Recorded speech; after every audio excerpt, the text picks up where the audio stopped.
Good evening. Good evening to our friends out there. And joining me is my colleague, Monique Marshall-Veal. We are so pleased to welcome you to our second season of Community Conversations hosted by the UU Urban Ministry. The mission of the Urban Ministry is to work across race and place to dismantle racism and white supremacy culture and to advance racial, social, and economic justice.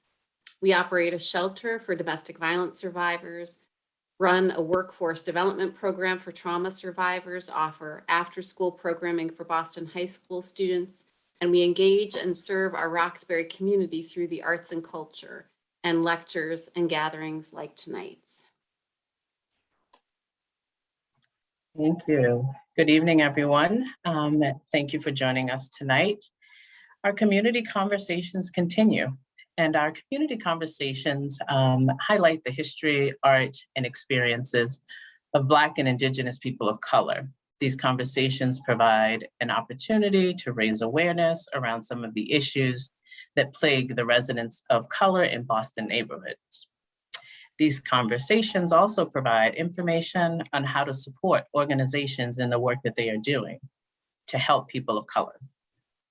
It is our hope at the Urban Ministry that these conversations in the coming year continue virtually and someday in person, someday soon.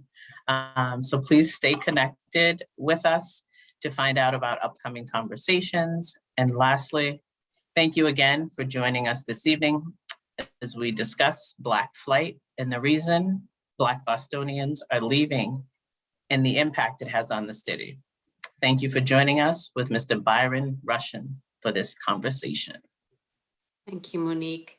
And first, we're going to begin with a commitment minute. So we're proud that tonight's community conversation is sponsored by our member congregation, Theodore Parker Unitarian Church in West Roxbury.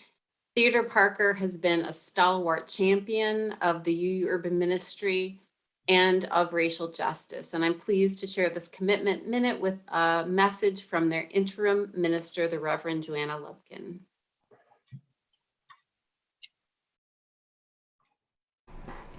Good evening and welcome. My name is Reverend Joanna Lubkin, and I'm the interim minister at Theodore Parker Church in West Roxbury.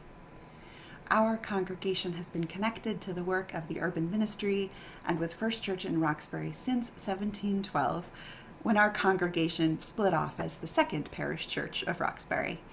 We're so glad to keep up our support of the UU Urban Ministry, including by sponsoring these community conversations. We share the Urban Ministry's vision for a greater Boston in which all people live with freedom and dignity and have equitable access to resources and opportunities to shape the present and the future. And what a gift it is to gather together this evening with the Honorable Byron Rushing as we explore Boston's demographic shifts and discern together how to help our city become more just, accessible, and equitable. May we be courageous, curious, and committed to building the world as it could be together. Thank you for being here.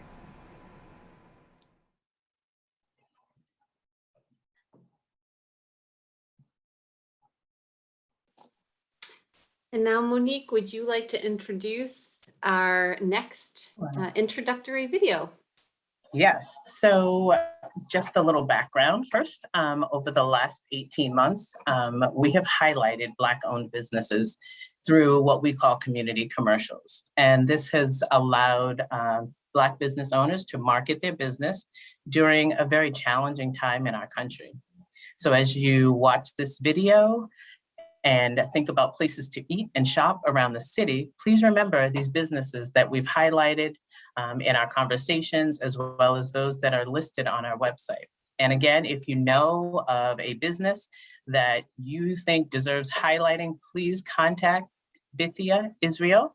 And she is listed on our website, and her email is bithiaisrael@uum.org. So thank you for watching and enjoy. Thank you, Monique. You're welcome.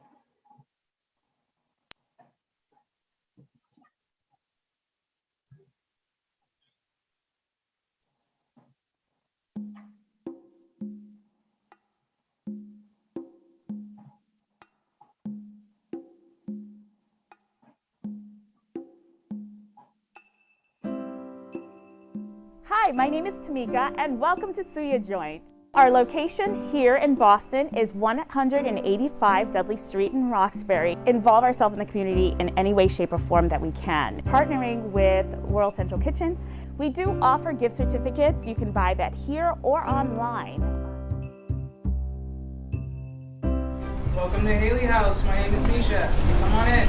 So you can visit us at 12 Dade Street, right in the heart of Nubian Square. Find gift cards, retail products, and ground coffee right online. We also do delivery.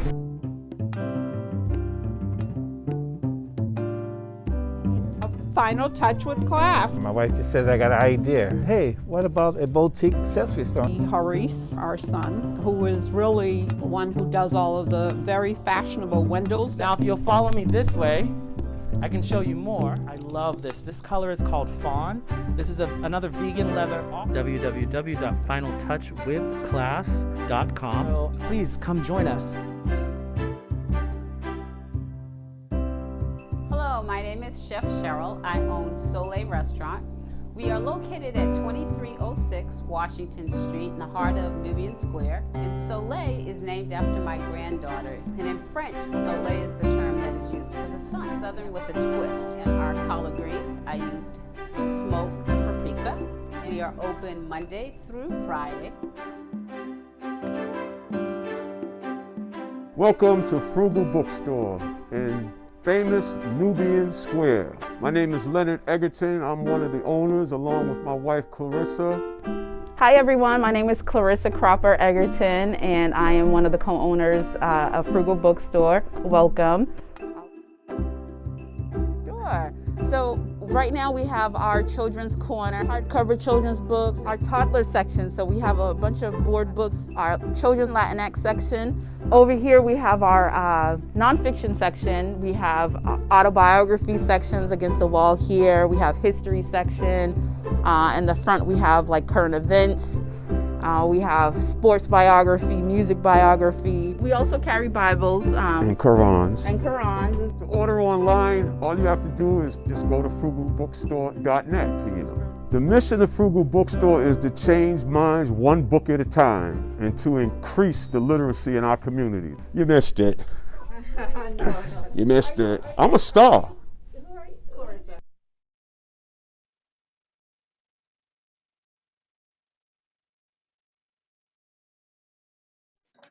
So inspiring. Great to see those commercials again and eager for a new round of commercials this season. So tonight, let's get to the main event and introduce our special guest this evening.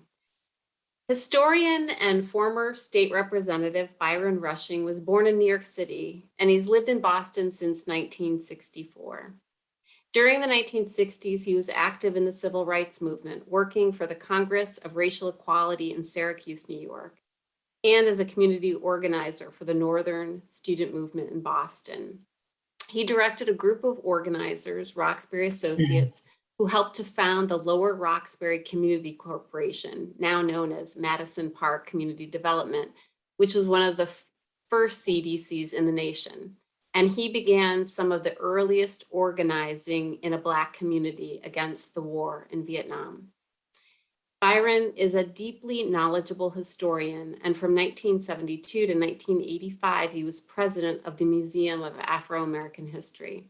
Under his direction, the Museum of Afro-American History purchased and began the restoration of the African Meeting House, the oldest extant Black church building in the United States.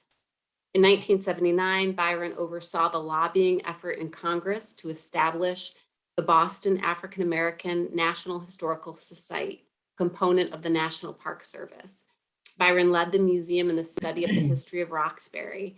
As a legislator, he sponsored the creation of the Roxbury Heritage State Park. Byron served more than 35 years in the Massachusetts House of Representatives in 1982, including as House Majority Whip.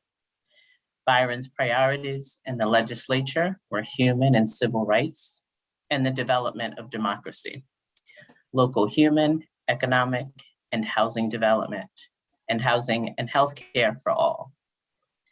Byron was an original sponsor of the Gay Rights Bill and the chief sponsor of the law to end discrimination on the basis of sexual orientation in public schools. He was one of the leaders in the Constitutional Convention to maintain same-sex marriage in Massachusetts. He successfully co-sponsored the Transgender Civil Rights Bill. He's fought for the rights of those who are homeless, fought for victims of violence, and for those struggling with addiction, and fought against the reestablishment of the death penalty. As an active Episcopalian, Byron has been a longtime elected lay deputy to its General Convention. Since 2015, he has served as vice president of its House of Deputies, the highest elected position held by a layperson in the Episcopal Church. During all his time in Boston, Byron has worked for and with community-based organizations for greater political participation against neighborhood debilitation. He continues to serve the community with an understanding of the past and as a current board member of the UU Urban Ministry. And he currently serves on the Roxbury Historical Society. Thank you so much, Byron, for all of your work and commitment to our communities and the passion and the fight that you bring day after day. Welcome. Thank you. We are happy to welcome Mr. Byron Rushing.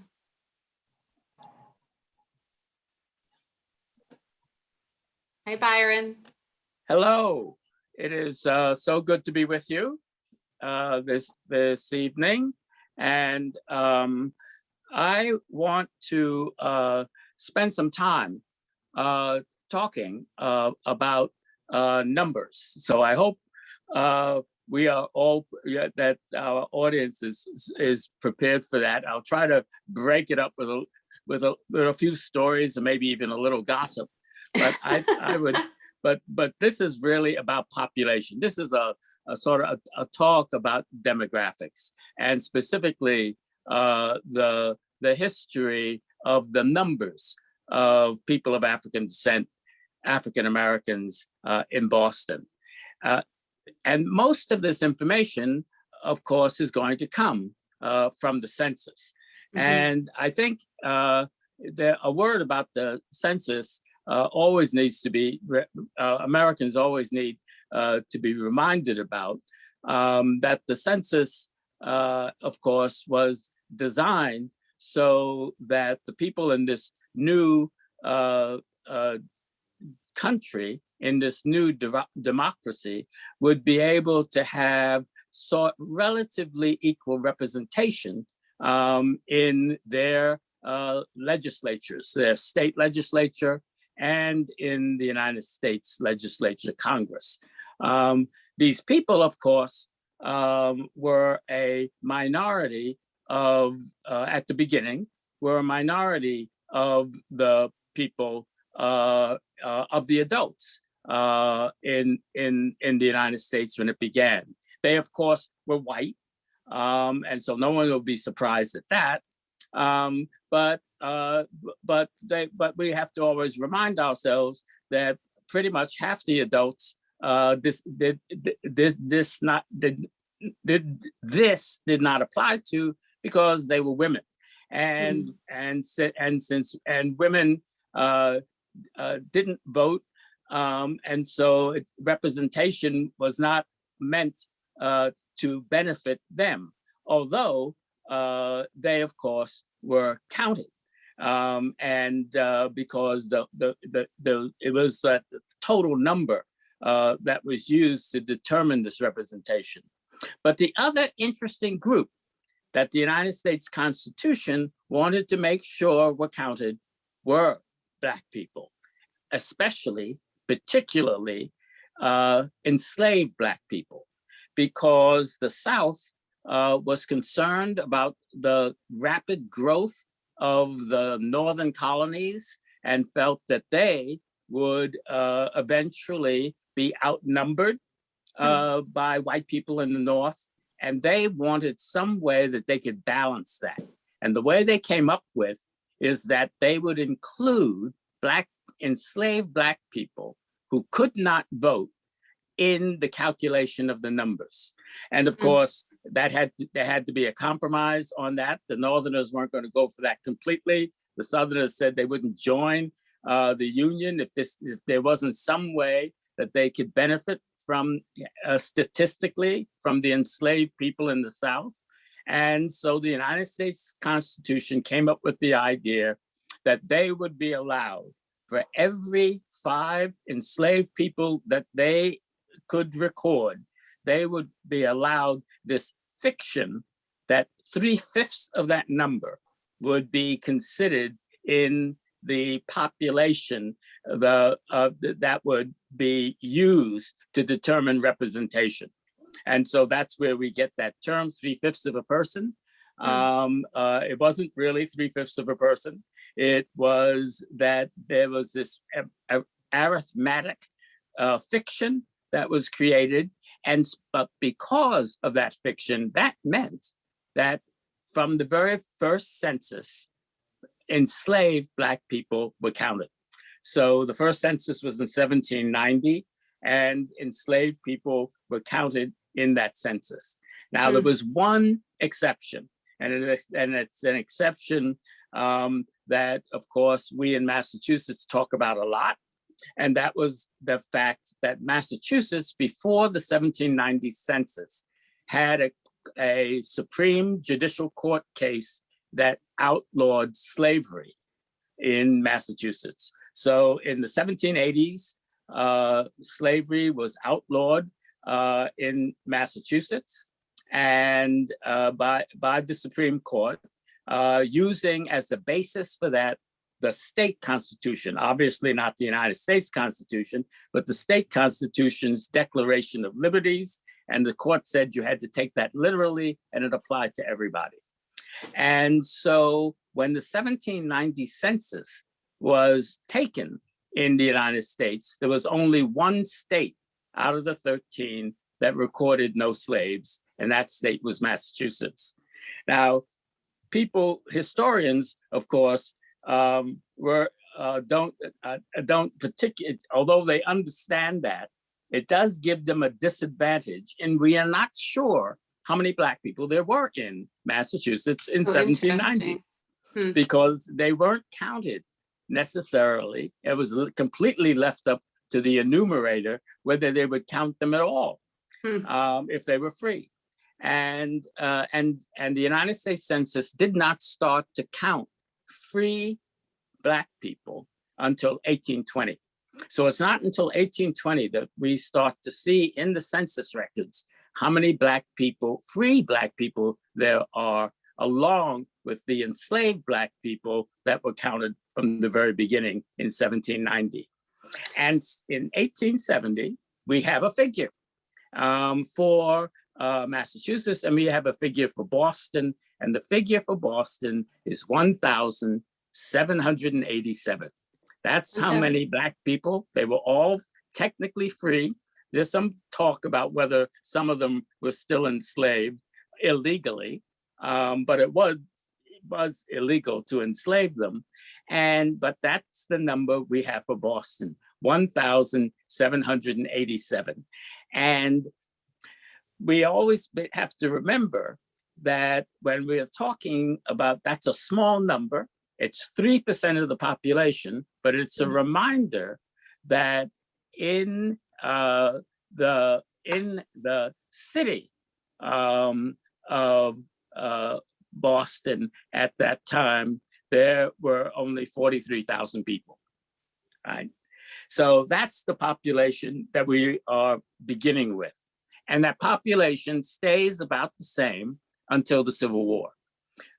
So pretty much the only Black people that are in Massachusetts are a few that are immigrating here from other states in the North, migrating here from other states in the North, or an even smaller group that have escaped from enslavement in the South, and through their own ability or through the Underground Railroad find their way in Massachusetts, but it is not a large number of people. But the Civil War makes a big difference in the growth of the Black community in Boston, because the Civil War, of course, ends slavery. And so with the end of slavery, those Black people, and again, this was not the majority of Black people in the South, but those Black people who had the ability, had in a number of ways, had the ability to move out of the South. Most of them who had the ability moved north. And when they came north, they knew about two cities. There were cities that they had heard about when they were enslaved from other Black people. And those were the centers of abolition in the North. And those two cities were Boston and Philadelphia. And so most of the Black people who left the South immediately after the Civil War came to those two cities. And the population in those cities of Black people grew. In 1880, the Black population, 20 years after, 15 years after the end of the Civil War, the Black population in Boston had doubled. But doubling, of course, meant from 3,000 to 6,000. We're still talking about small numbers of people, but the population is growing, and it continues to grow at a sort of regular small race every 10 years, recorded in the census until about World War I. And around World War I, two significant things happened.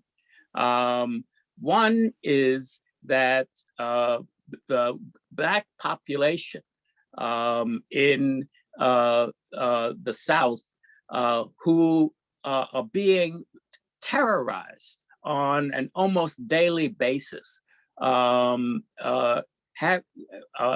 get organized enough that they can begin to think about fleeing that oppression. But when you flee something, there is another side of that. And that, of course, is, where do you go?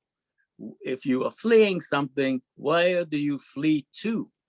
And what is happening in the North is industrialization. And that industrialization is creating jobs that Black people can take. Mostly laboring jobs in factories, the lowest paying, the most risky jobs in those factories and foundries, and soon in auto making companies. And Black people then have a place to go to, that they will be able to have an income that will allow them to start a brand new life for most of them in the North. And that's the beginning of what we call the Great Migration. Now, the Great Migration only works if where you're going to has jobs. Unfortunately, Boston is not one of the major northern cities where industry is advancing. And so that population, there is that population moving here, but not in the large numbers that go to Philadelphia, New York City, or to the Midwest in Detroit and Chicago. But there is a little bump in the population of Black people during that time, because you have the beginning of the first immigration to the United States, right? Choosing to come to the United States by Black people. And that's the immigration of West Indians to the United States. And most of those West Indians come on ships, right? They don't fly, and they are coming on ships, and those ships are coming to the East Coast, and most of them, the West Indians from those colonies, right, come and settle in Boston and New York, and all the way down to Miami, along the East Coast. And they have a significant influence in Boston. And so in the whole first half of the 20th century, there are two groups of people coming, Black people coming to Boston from the South, right, and from the West Indies. The big turnaround in Boston is a kind of second great migration to those cities in the North that were sort of economic backwaters at the beginning of the 20th century.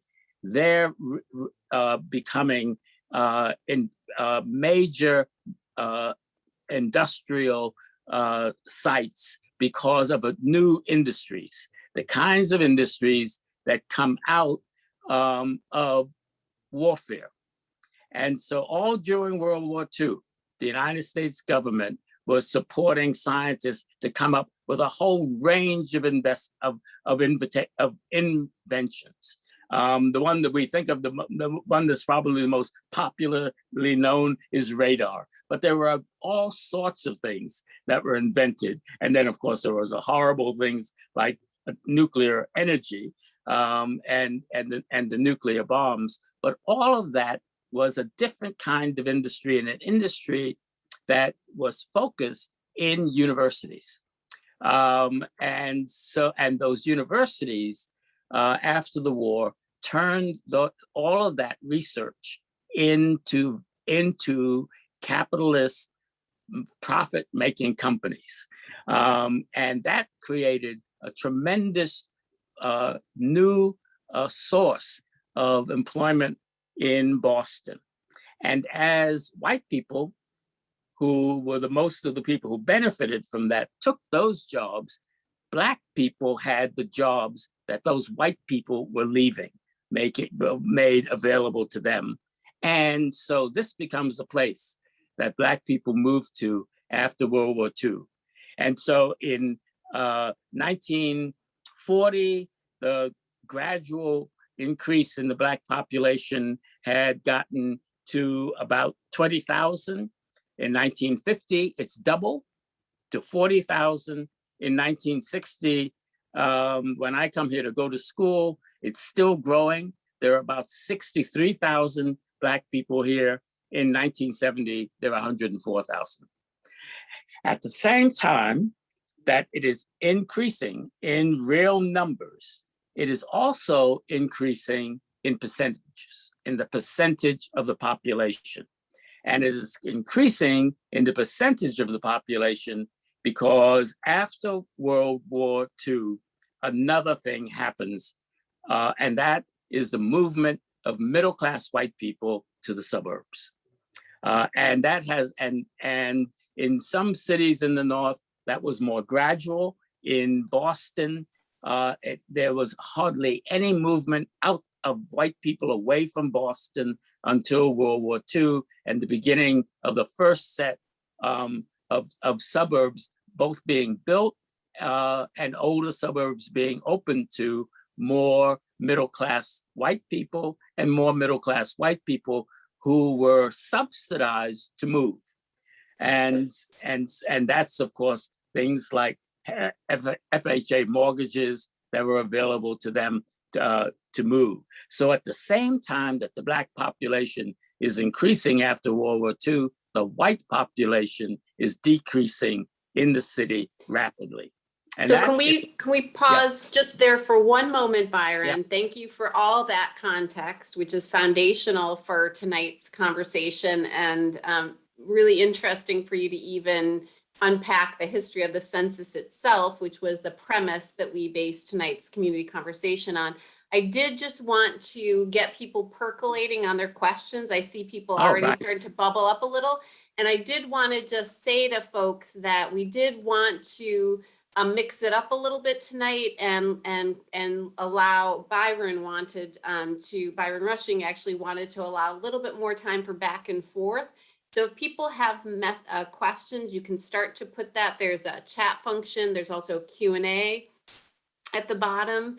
And so we can start to kind of as Byron gives an overview of this information about the population trends in Boston, we can also kind of pepper in his presentation with some questions. Monique, did you have something I see? I do. There was a question that came in the chat, Byron, and it's talking a little bit about the Cape Verdeans and whether they were already here in Boston prior to World War I during that era, and rather than the immigration process, from whaling and the fishing industries. Can you speak a little bit about the Cape Verdean population here? Oh, sure. And so although Cape Verdeans men came to Massachusetts early on, there was a lot of reluctance and there were very few jobs available for the women. And because the men were in such a specialized industry at the beginning, that kept them away from home anyway. So it's really not until about the same time that you have the immigration of West Indians into Massachusetts, most of whom have settled in Boston, that you had families moving from Cape Verde here, and it happened around the same time, except it didn't happen to Boston, because the places that the men, Cape Verdean men, were most familiar with was, of course, the islands, Martha's Vineyard and Nantucket, and that south shore of New Bedford, and South Shore towns in Massachusetts. So the population of Cape Verdeans grew, but most of that growth was happening south of Boston. And it was not really until after World War II that you started to have this larger growth of Cape Verdeans, both coming to Massachusetts from Cape Verde and settling in Boston rather than in places south of Boston. The other industry the Cape Verdeans were very much involved in, of course, was cranberries. And so that's, again, kept them in the southern part of the state, was picking cranberries. And so they were essentially, the farm labor, not the owners, but the farm labor for the cranberry industry. And that was a very good question. And of course, they are the other early immigrants to Massachusetts of African descent. There's another question here, similar, Byron. It says, a lovely presentation so far, really informative. Do we know which neighborhoods in Boston Caribbean immigrants settled in? Yep. So, and let me get into that right now, but I want to say one more thing, just so we understand, because because this is going to be coming back to this so much, and that is the population of white people leaving Boston for the suburbs. Thank you. And I just want to make people understand how big that move was. That so right after the census after World War II is, of course, 1950. And in 1950 was Boston's biggest population. There were 800,000 people in Boston. And it's a little hard for us to sort of imagine what 800,000 people in this city, the same geography, what would have been like. It was very dense. And that population moves to the suburbs so rapidly that you in over 20 years the population decreases by about 200,000 every 10 years, right? So and gets to about the population that Boston has been bouncing around with now of about 500,000, right? And now, let's do the geography. everybody here, I hope, knows that most of those Black people that I was talking about at the very beginning in 1820 all lived in the West End, and most of them lived on what we call, on one half of what we call Beacon Hill. They lived on the half of Beacon Hill was developed right after the American Revolution for rich white people. And that's the part that's from Beacon Street up to the top of the hill. And that's what gives Beacon Hill its reputation as a plush neighborhood. But on the others, there were not enough rich people to bother for developers to bother developing the rest of the hill. On the other side, there just weren't enough people to sell to. And that was sort of left up and open, and into that neighborhood moved these newly free Black people, and Black people who, with the end of slavery, legal slavery in Massachusetts, were optimistic about their futures. And so they spend a considerable amount of energy forming a community, not just of places where they could live, but also institutions to go with a free Black community. And that's why the African Meeting House is on Beacon Hill, because the African Meeting House is one of those institutions, a church organized by those early free Black people to be a center in their community, along with a school and along with businesses. That population in Beacon Hill remains there, growing now after the Civil War until the end of the 19th century, until about 1890 and 1900. And but as it gets bigger, more Black people then start looking around for other neighborhoods that they can live in. And so we start to have Black people moving into what have become two neighborhoods. One, a very rich neighborhood where the rich people have become poor real fast because of several depressions, and that's the South End. And then a neighborhood developed for working class white people, what we call Lower Roxbury, that was developed for the housing, for the industries that were then around Lower Roxbury at the beginning of the 20th century. And so Black people start to move there. And then eventually they have all pretty much left Beacon Hill by 1920. The churches follow the people leave. The church institutions, at least 6 of the Black churches on Beacon Hill move and follow their congregations.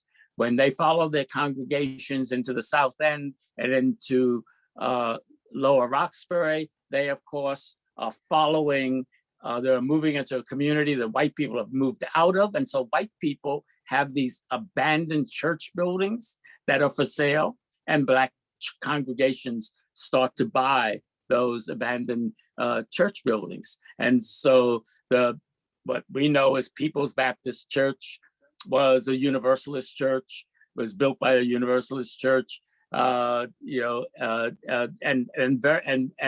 the Union Methodist Church was built by a white congregation, again, selling the building to the Black people moving in as their parishioners, white parishioners, leave to move to other neighborhoods. One of the questions that just came in, Byron, is why did the Black community move out of Beacon Hill? That's a complicated story. But the major, it is a very complicated time in Boston, because the 19th century is a time of one large European immigration after another in Boston. They didn't all happen at the same time. And so you had the major immigration before the Civil War in Boston was the Irish. The Irish started coming here in the 1840s. And then then Germans. And then after the Civil War, you start to get immigrants from Russia. You come from Poland, and from a number of, and from Italy. And so in the second half of the 19th century, developers realized that there wasn't enough housing for the immigrants. And so they started to buy small housing that working class people, many of whom were Black on Beacon Hill, lived in. Most of the Black people on Beacon Hill did not own their houses. Most of them rented. There's a group, there was a group of home ownership, but it wasn't common for most of the Black people. And when those wooden houses were bought and torn down, and tenement houses were built, the kinds of 4- and 5-story houses that filled up the West End and still exist on the north slope of Beacon Hill. And that meant there was an in-between time. You were renting in a house that someone buys, tears down to build a tenement house. So 6 months to a year go by before that tenement house is going to be available. In that time, you have to go someplace. And those Black people move a part of the move to the South End and Lower Roxbury. Right? So we have never found any incidents that they couldn't come back. Right? Mm-hmm. They weren't forced out because they were Black. They were forced out because they were poor and they didn't own any property. Right?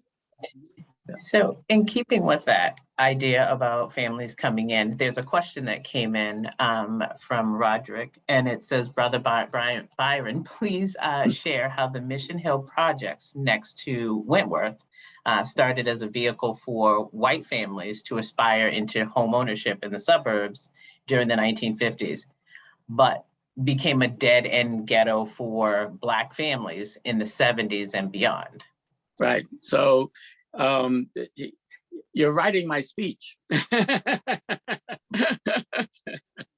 Now, so let's talk about what it was like, you see, as this Black population is growing and as the white population is decreasing.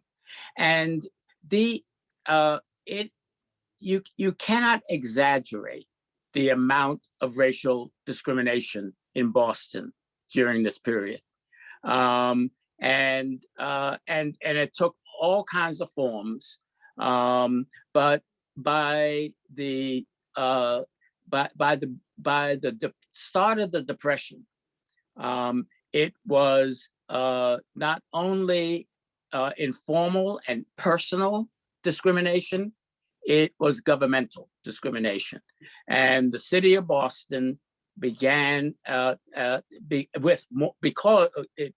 because it had more money to spend on governmental projects. It made sure that all the governmental projects that they invested in were segregated. And one of those governmental projects was an invention of having the government own the housing for poor and lower middle class people. And that, of course, is public housing. Public housing was an invention of the New Deal. Public housing was an invention of the Franklin Delano Roosevelt administration to help all poor people. But how it was carried out was completely decentralized, and how it was carried out was generally by the municipalities that got the money to build the public housing. And from the very beginning in Boston, that public housing was segregated.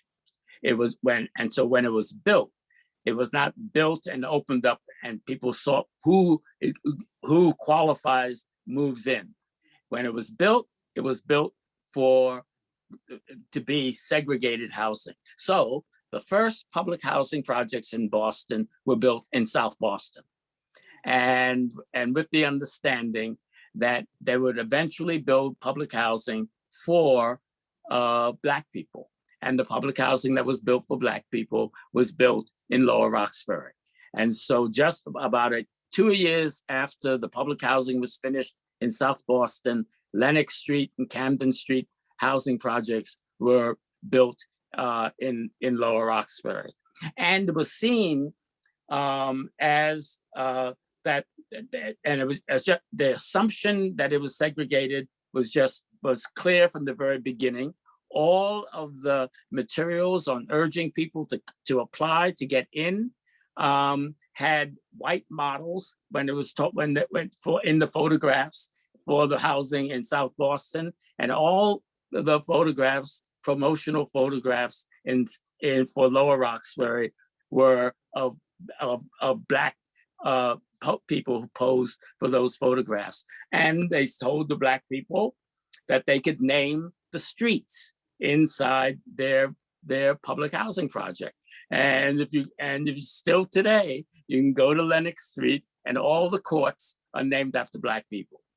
Because the Black, and so they, from the point of view of the city, they were not only building this housing, but they were being nice to the Black people, so they segregated in the housing, right? They gave them a tiny bit of control over what would happen in their spaces.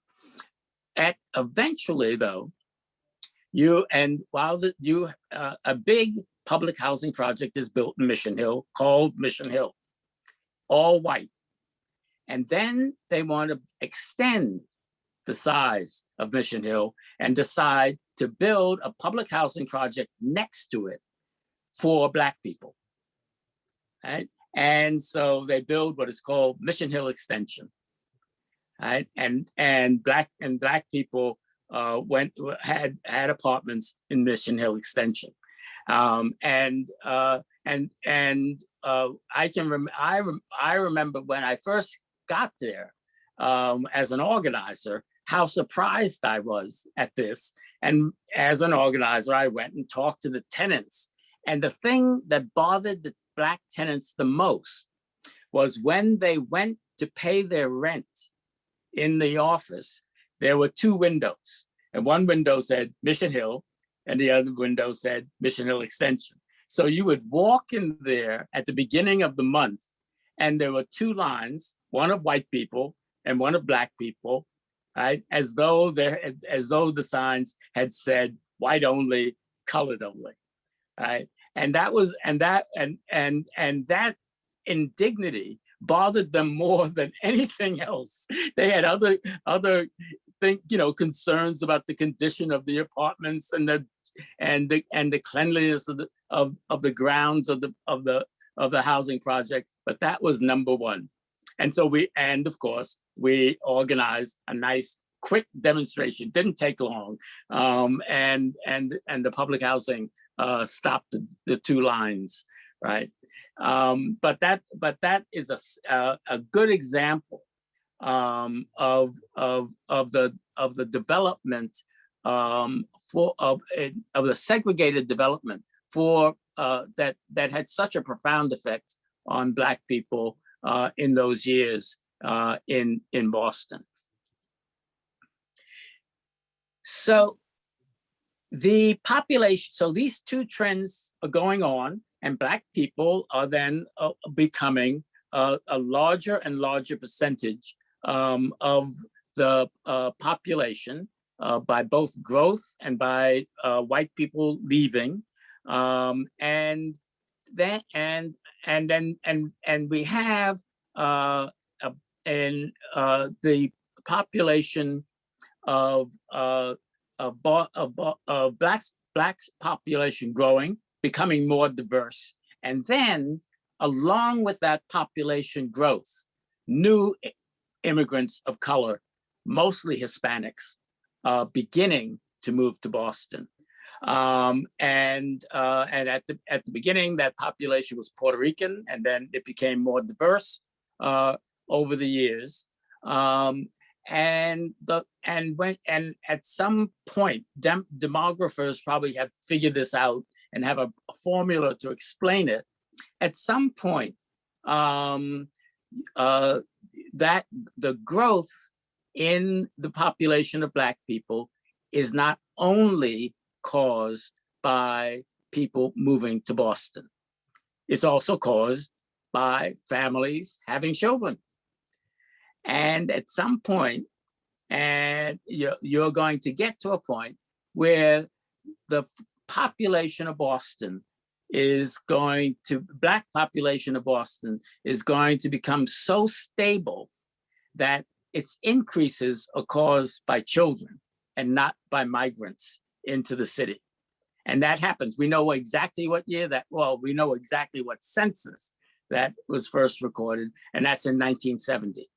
And so I just have to remind people who talk about Black Bostonians and Brahmins, there were no, our population was not a majority Black born in Boston until 1970. All those other stories you heard, they were migrants just like you. When you came, when you came here before 1970, the chances are the Black people you met also came here. They might have come here 10 years before you did, 20 years before you did, but they came here too. But in 1970, that shifts. And that, of course, creates a stability that should be advantageous to a community as it looks towards its future, but it cannot compete and undo the residential segregation that is supported by the government in the city.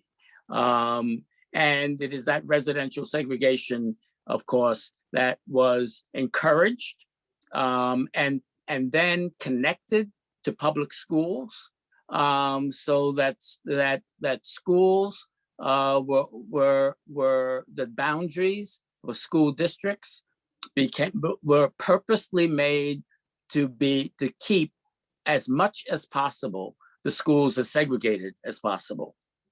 And it is that conflict that ends with the NAACP taking the school committee in Boston to federal court and arguing that the schools are segregated, not like many schools in the United States were segregated simply because of where the population of Black people lived, but were segregated because decisions were made when you could have integrated schools simply by changing boundaries, that they refused to do that.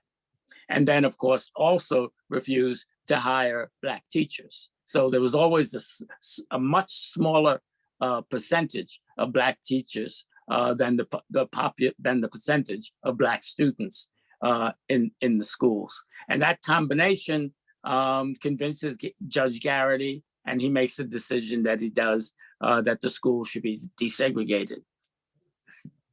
There is a slight, but not significant, movement. It's hard to figure out how much that movement of white people after that decision had to do with the schools, or whether it was going to happen anyway, because of the continuing migration of white people into the suburbs from Boston. But it probably increased that slightly during those years. But it was never the real reason that white people left Boston. Right? White people left Boston because they wanted to be in the suburbs. Right? And so the idea that there was a white flight based on race is pretty much a made-up story. Yeah. Byron, we're torn between the questions and somebody who doesn't want us to interrupt your talk with questions, which I honor both. So I feel both of those myself. Let me get another bunch of questions. So all of that is that. Yeah. But I want people to ask questions, but we're going to take a break to show the commercials again, and then come back. You brought us all the way up through the, through the white migration to the suburbs, or the white flight to the suburbs. And when we come back, I'm hoping you'll bring us back up to today and talk about some of the implications. And we will defer to you on whether you want to take some more questions. Right. So I'm just gonna talk about the fact that, which is a question that I don't have an answer for. I have some theories about, and that is why at some point this population growth of Black people stops. Okay. So on that, we're going to hold that thought, come back. We're going to watch our commercial remix again so that folks can support the businesses that are run by our neighbors in Roxbury. So here's our remix again.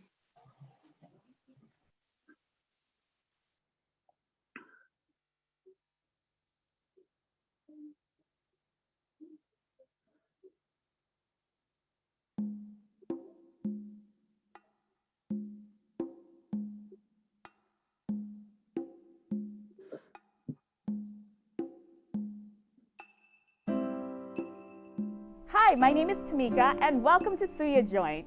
Our location here in Boston is 185 Dudley Street in Roxbury. Involve ourselves in the community in any way, shape, or form that we can. Partnering with World Central Kitchen, we do offer gift certificates. You can buy that here or online. Welcome to Haley House. My name is Misha. Come on in. So you can visit us at 12 Dade Street, right in the heart of Nubian Square. Find gift cards, retail products, and ground coffee right online. And we also do delivery.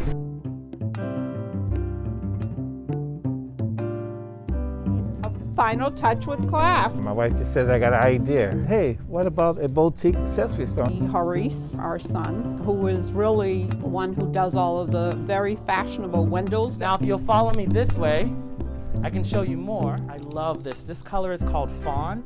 This is another vegan leather. www.finaltouchwithclass.com. So please come join us. Hello, my name is Chef Cheryl. I own Soleil Restaurant. We are located at 2306 Washington Street in the heart of Nubian Square. And Soleil is named after my granddaughter. And in French, Soleil is the term that is used for the sun. Southern with a twist. And our collard greens, I used smoked paprika. We are open Monday through Friday. Welcome to Frugal Bookstore in famous Nubian Square. My name is Leonard Egerton. I'm one of the owners along with my wife Clarissa.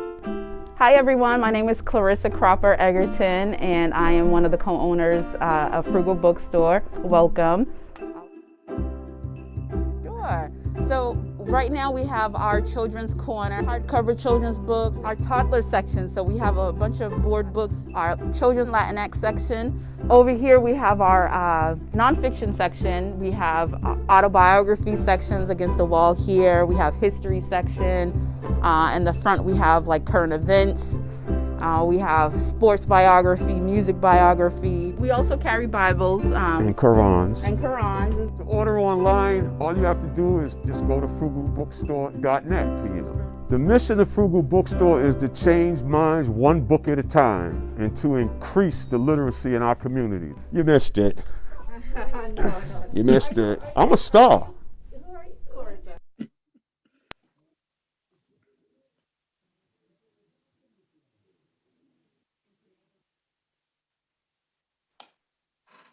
All right. So thank you again, Byron, for bringing us all the way up to the point of the families and individuals who moved out to the suburbs. Would you like to field questions, or would you like to move us into the present first? Yeah, I would like to get us into the present first. Okay, get us into the present, and then we'll talk questions. Right, and so the present that we are in right now, as much as we can follow the statistics, seems to start to begin in 1980.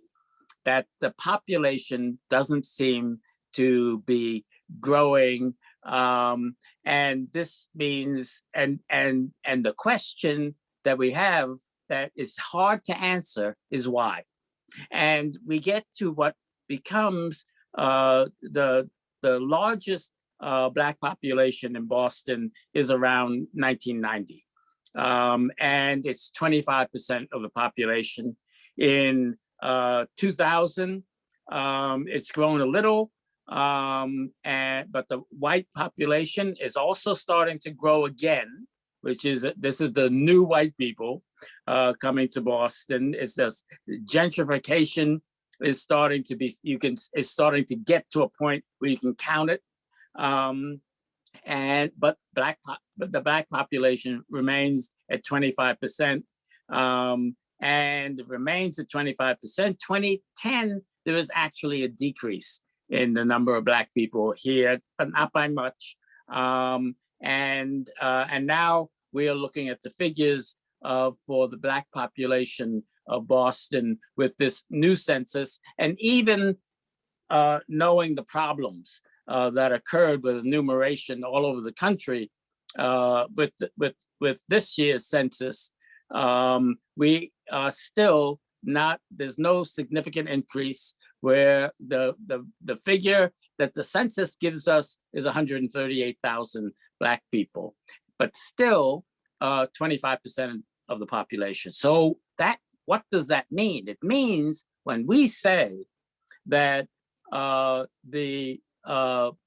white people are a small minority of the population of Boston, and that 50% of Boston is people of color, half of the people of color are African American, and the other half are other people of color, and those groups, the two largest groups in that other 25% are Hispanics and Asians, and put together, there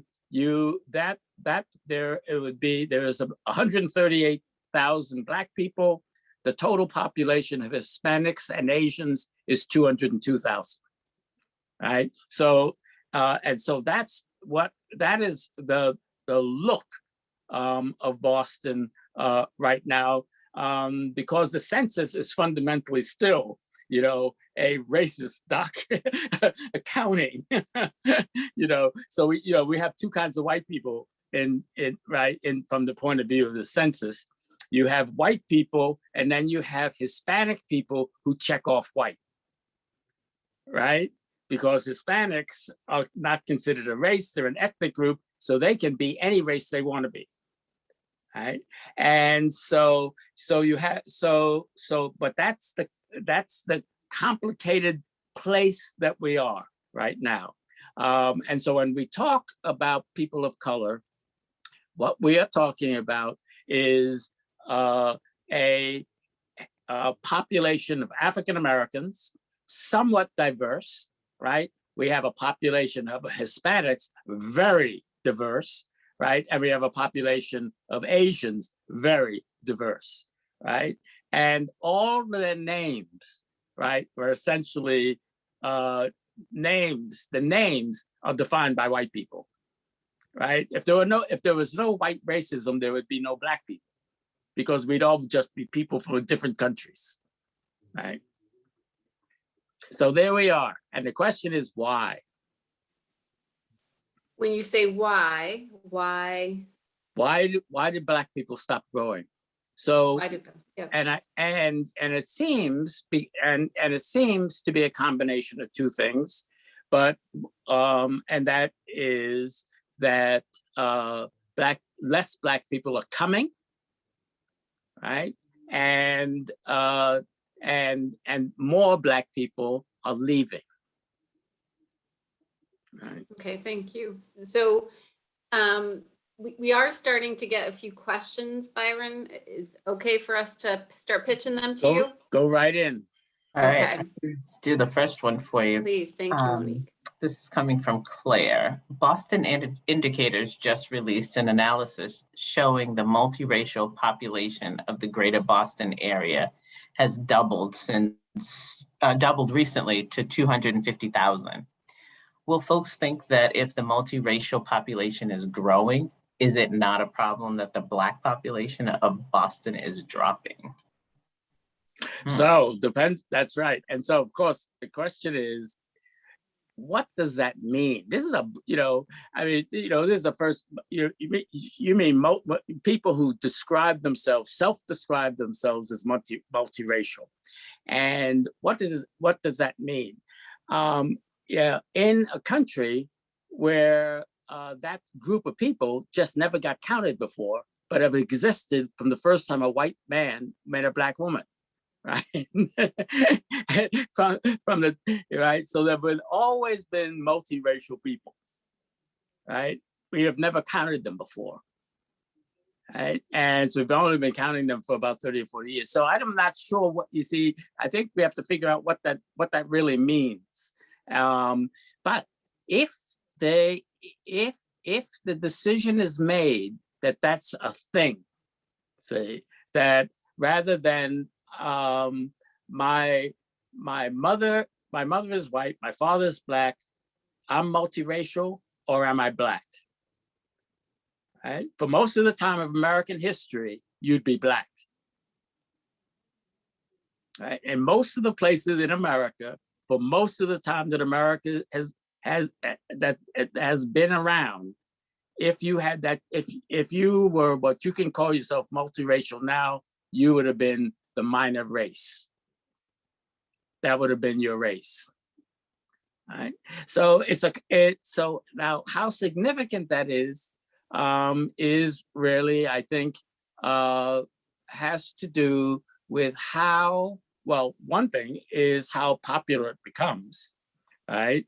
And then the other piece is how people, is it going to have a political definition? And then, of course, for it to have a political definition, it's going to mean that the people who right now can call themselves multiracial see themselves in common with other people who are multiracial. So I'm asking you a question with a question.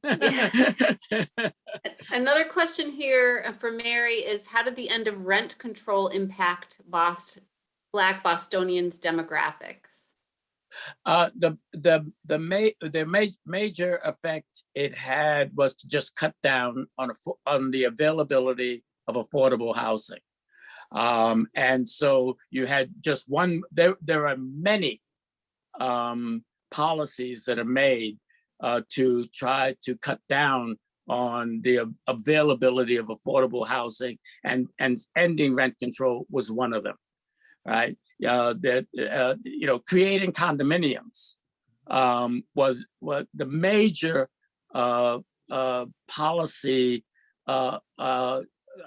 when it comes to affordability that condominiums creates is it has there are less reasons to have affordable housing because what would be usually affordable housing is now has an ability to make more money, to be more expensive, to sell for higher rates, right? If there's anybody here who's trying to come up with a plan to suppress gentrification, the first thing they got to do is zone the neighborhood to not allow condominiums. Condominiums is probably, that was in the South End, the condominiums probably took about easily 2,000 or 3,000 affordable units off the market. Thank you. So the next question we have is actually a two-part question. So I think we can manage this. The questions, Lois, where do the Black people who are leaving Boston go? And another piece of it is, where is it? Oh, that many of them are moving to Randolph. And is there, a reason for that decline, especially with young white people moving into the city? So that's kind of two questions rolled in one, but very similar. And so the question of where people go is a question that only really gets answered by analyzing the places they go to. You see, the census asked you where you lived before, right? But they can't ask you where you going next. So we know, and that's how we found out in 1970 that the majority of the people were born here, right? Because the population of people moving in was less than it was ever, right? And that got recorded. Where they're going, we only know by inferring from the census figures for all the other towns in Massachusetts. And it seems like a significant number of Black people, not only poor and working class Black people, but middle class and upper middle class Black people are moving to other places in the state of Massachusetts. Though the state of Massachusetts is as a state is hugely residentially segregated. But so that in Massachusetts, there are only 10 municipalities that have at least 10% people of color. So most of the municipalities in Massachusetts have less than 10% people of color. That's what you mean by residential segregation. So most white people in Massachusetts, when they wake up in the morning and go to work, do not see a Black person. Think about that. They don't see one on their way to work because they don't see another one driving to work. They don't see them. Right? That's the average life of a white Massachusetts resident. Right? Now, in those 10 towns that have more than 10%, the chances are you're going to run into a Black person or another person of color at wherever you pick up your coffee on your way to work, right? Yeah. And so those populations, like in Randolph, there are places where it's growing, but there are a lot of places where it also has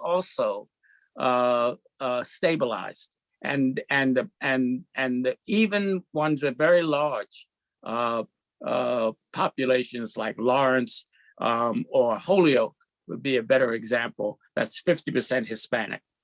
It was 50% Hispanic 40 years ago, and it still is, but it's not 75% Hispanic. It hasn't happened what happens in Lawrence, right? And so it's a complicated question, but that's certainly one of the places that Black people, when they leave, are going to. One of the things on this conversation is, one of the things that I ask, every time I meet people, who have adult children, where do they live? Where are your adult children living? Where are your adult children who are born in Boston living now? Yeah. Right. Byron, there's an observation that's with a question from Dave and Tori. As I walk around my Jamaica Plain neighborhood in nearby Roxbury, the effects of gentrification seem clear. My impression is that gentrification is a significant part of Blacks leaving Boston for less expensive housing in areas like Randolph and Brockton. Is my impression wrong? Yeah, well, you can look at it that way, or you can look at it as gentrification is richer white people taking advantage of their money and moving into Jamaica Plain. If those people don't move in, there's going to be more affordable housing. Good. Thank you. Right? If you can't, that's how did the South End, right? How did the South End become a neighborhood of poor and working class white people and Black people, right? That was built for rich people, because the rich people stopped living there. And going back to home ownership, there is another question from Rebecca. Do Black ownership rates in Boston compare to other comparable New England cities? Is Boston different? How does the ownership here compare to other places? Our ownership rate is lower than I think it. I'm not sure about this. I would have to look this up, but it's one of the lowest ownership rates by Black people in cities our size in the country. Cities are about 500,000 in the country. Yeah. Okay, great. Thank you. I think there's a follow-up question from Rebecca. Said also, how do banking rules, access to standard mortgages and redlining affect where African Americans live in Boston? That's a very good question. Right now, I think that most discrimination around mortgages and race has ended, right? But it's too late. You see, because for most of the 20th century, it was rampant. And so rampant both in keeping people of color from moving into certain neighborhoods, but also in deciding when a decision was made that Black people had to be given more options in housing, that it was the banks that decided where the neighborhoods would open. And that, of course, the most famous and extreme example of that was that it was a decision by Boston banks after Martin Luther King's assassination to open up the neighborhoods south of Roxbury to Black people. So you have to be my age to remember when I came to Boston, there were literally no Black people living on the other side of Columbia Road. There were no Black people living south of Franklin Park. None. Right? I mean, it was, I would say, none is extreme, but we knew them all. We knew the names of every Black person who lives in that few Black people we knew who they were who lived, right? But I can remember when I came to Boston, the Strand was a movie theater. And I was going through the paper and I saw this film I wanted to see, and it was at the Strand. And I realized I'm living on Blue Hill Avenue, off Blue Hill Avenue. I can walk over there. So I walk over to the Strand, and of course, it doesn't take me 2 minutes to realize there are no Black people in line buying tickets, none. So I go watch the movie, no problem, come back and ask someone about this. And of course, their first response was, "You did what? You went to the Strand? Are you out of your mind?" And so that was and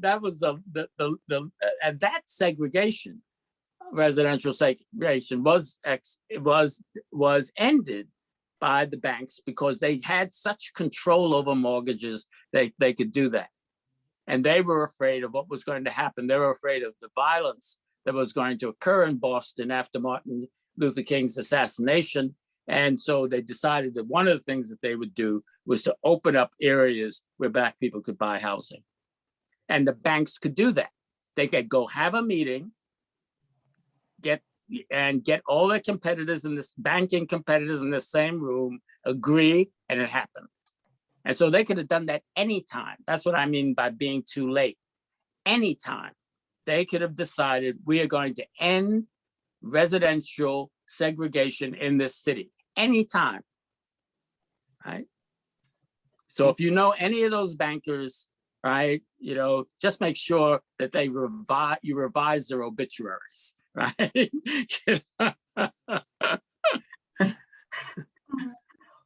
We have another question, Byron. Thank you so much. You're sharing so much information and knowledge with all of us. I am learning a lot, so I can only imagine what the audience is learning. So the questions just keep popping in. And this next question is from Roderick. Do the statistics show that the economically poor of the South End neighborhood, who were mostly renters, not homeowners, ended up moving to the suburb towns with cheaper housing in places like Brockton and Lawrence and Malden, Quincy, etc., when regentrification of the South End began to occur? Yeah, I think that at first they were able to move into these neighborhoods. I think most of them moved the neighborhoods that were getting open to Black people south of Franklin Park, right? So that was their first move. So some people bought houses, but they were a lot of triple deckers, 3-deckers. And so they rented in that housing, or they bought that housing if they could afford it, right? And it's the next move it's when they run out of that space. That goes all the way out to Mattapan now, right? But when they run out of that space, right, and there's no and run out of affordable housing, that you have the move, and that move that probably had the largest growth was to Brockton, right? One thing, Randolph is just a suburb that, for a variety of reasons that even Black people in Randolph haven't been able to explain to me, just was open to that there was not a big objection to Black people buying their homes. But most people go to Randolph for homeowners, right? Byron, there's more questions popping up, but I would like to, because we only have a couple of minutes left, Yep. and time always flies when you visit us, because you do know so much and share so much, and we are really always very grateful when you come and share your wisdom and your knowledge. And I'm sorry we can't get to all these questions, which are really great questions, but I wanted to give you an opportunity for these last couple of minutes to just speak to what should we care about as we're hearing about these patterns, about changing demographics, the impacts that it has on political influence. What do you want us to take away from your observations about population trends in Boston? What do you want us to leave with? Right. Knowing I and think, doing. yes, that's a very important question. I'm ready to have this argument about whether this is whether this is a trend or not. I believe it is. I don't believe there's going to be any major growth in the near future of the African American community in Boston. I do believe there's going to be there will continue to be a growth of other communities of people of color. And I think for African Americans, it means that they have to start developing a politics that recognizes and supports and respects the diversity of people of color. They need to be part of the group of people who say that it's people of color have to be doing all of this together. We have to be doing this work together. It's not a matter of waiting for another group to get that's growing, to get to a certain level that they can now take over Negro politics.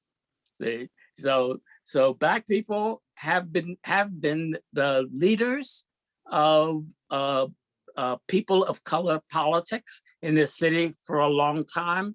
That has shifted, and I believe continuing to shift. And the question is, do we all get in front of it, right? Or do we just suck our teeth, right, when the next person of color who's not Black is elected to something? Mm-hmm. See, and I think we need to be seriously engaged in building up our relationship to people of color in the city, which means we need to get to know them, and we need to get to know about them. And so when we talk about Hispanics, that we understand that we're talking about people from 15 or so different countries. Most of the Hispanics in Boston who are from South America come from Colombia, right? So when last have you sat down and had coffee with a Colombian immigrant to Boston, right? Most of the Hispanic community from Central America, the largest group is from El Salvador, right? You know, I had to think twice, because if someone had just asked me that question, I would have put it on Honduras, right? Mm-hmm. And why is that? That's because I know people from Honduras, and I don't know many people from El Salvador. And I just assume that if I know more people from that place, that must be the defining, right? That must be the definition of who the most people are, but that's not true. Right. And so, and, you know, and then of course, when you get to the Caribbean, it's sort of still neck and neck between Dominicans and Puerto Ricans in Boston. Right. So part of the answer is making connections, building relationships, getting to know people, and building strategies and building real alliances. Yeah. Thank you. Thank you. Yeah, because none of those people, right, are maintaining, right, the income gap and the rate and the racial residential segregation in the city and the increased gentrification. You can't blame it on any of those people, right? So you got to get together and organize with and to either convert or get rid of the people who are doing that. From a longtime organizer, Mr. Byron Rushing, thank you for those words. My question is, will you come back again? Maybe later in this community conversation series. There's always so much that people want to ask and hear from you. I'm happy to do that. If you see any questions that people or the people didn't get answers to their questions, just, you know, they can send you an email and send me an email, mmearl@uum.org, and I'll send it to Mr. Byron Rushing. All right, thank you so much. Thank you very much. Thank you, everyone, for joining us. Thank you. Yeah. Good to see you. Good night, everybody. Hope we'll see you next month for our next community conversation coming up in December. And thank you, Mr. Byron Rushing. Take care.